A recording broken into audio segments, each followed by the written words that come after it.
తర్వాత ఏం చేస్తారు, ఆ తర్వాత మళ్ళీ ఫ్యామిలీలో కొన్ని స్టార్ట్ అవుతాయి. ఏంటి, నువ్వు ఇల్లు కొనుక్కోవాలి, రైట్. ఫస్ట్ స్టార్ట్ అవుతుంది కదా, కారు, ఇంట్లో ఒక వాళ్ళు ఇల్లు. ఒక ఇల్లు కొనుక్కోవాలి, కార్ కొనుక్కోవాలి అని చెప్పి ఒకటే ప్రెషర్ పెడతారు.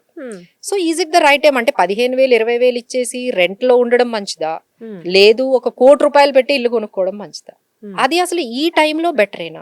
When we can take the decision, right. అది ఏ టైంలో మనం ఆ డెసిషన్ తీసుకోవాలి, కార్ కొనుక్కోవాలి, is it the right time to, ఎంత బడ్జెట్ తో మనం ముందుకు వెళ్ళాలి, ఇలాంటి డెసిషన్స్ ఏవైనా తీసుకు, ఇన్వెస్ట్మెంట్స్, కొంతమంది మ్యూచువల్ ఫండ్స్ మంచిది అంటారు. అది మ్యూచువల్ ఫండ్స్, స్టాక్ మార్కెట్ అదంతా గ్యాంబుల్, మనం అంతా తీసుకొని వెళ్ళి ఒక స్థలంలోనే పెట్టాలి, స్థలం మాత్రమే తీసుకోవాలి అని కొంతమంది, గోల్డే కొనుక్కోవాలని కొంతమంది. సో ఇలా రకరకాల వాళ్ళు రకరకాల సజెషన్స్ ఇస్తూ ఉంటారు. రైట్. సో దానివల్ల ఏంటంటే ఇది ఒక్క జనరల్ గా ఒకటి చెప్పలేమండి, ఎందుకంటే మీకున్న సిచ్యువేషన్ కి రైట్. ఏది బెటర్ అది మనం తీసుకోవాలి అంటే ఒక ప్రొఫెషనల్ దగ్గరికి వెళ్తే వాళ్ళు మనకి హెల్ప్ చేస్తారు.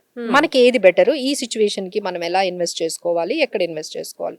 సో ఎవరైతే ఈ ఇన్వెస్ట్మెంట్స్ మిస్టేక్స్ చేస్తూ ఉన్నారో వాళ్ళు కూడా వెల్త్ క్రియేట్ చేయట్లేదు, ఏదో ఒక మిస్టేక్ చేస్తున్నారు. Right. Either investments, wrong investments చేయటం కానీ, బ్లాక్ అయిపోవటం కానీ, లిక్విడిటీ లేని, ఇప్పుడు ఎగ్జాంపుల్ మీకు చాలా పెద్ద ప్రాబ్లం వచ్చింది, జాబ్ అనేది పోయింది, లేకపోతే ఇంకేదైనా మీ పిల్లలకి ఏదో ఎడ్యుకేషన్ వస్తుంది, ఆ ప్లాట్ అమ్మేయగలరా ఇమీడియట్ గా? చిన్న వాటికి అమ్మడం కూడా కష్టం ఆలోచించరు కదా, ఎవరైనా రారు కదా ఫస్ట్, అసలు First రారు. బయ్యర్స్ రారు. మా దగ్గరకు వచ్చి అదే చెప్తారు, మేడం మాకు అర్జెంట్ డబ్బులు కావాలి, ఈ ప్లాట్ అమ్ముదాం అంటే ఎవరు రావట్లేదు.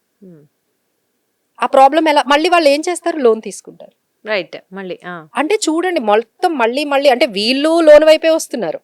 చక్కగా సింపుల్ గా ఉండి ఆ లైఫ్ స్టైల్ ని కొంచెం కంట్రోల్లో పెట్టుకొని పాపం అంతా సేవింగ్ చేసి ఇంత వాళ్ళు లోన్లకే వస్తున్నారు, because of wrong decision in investments.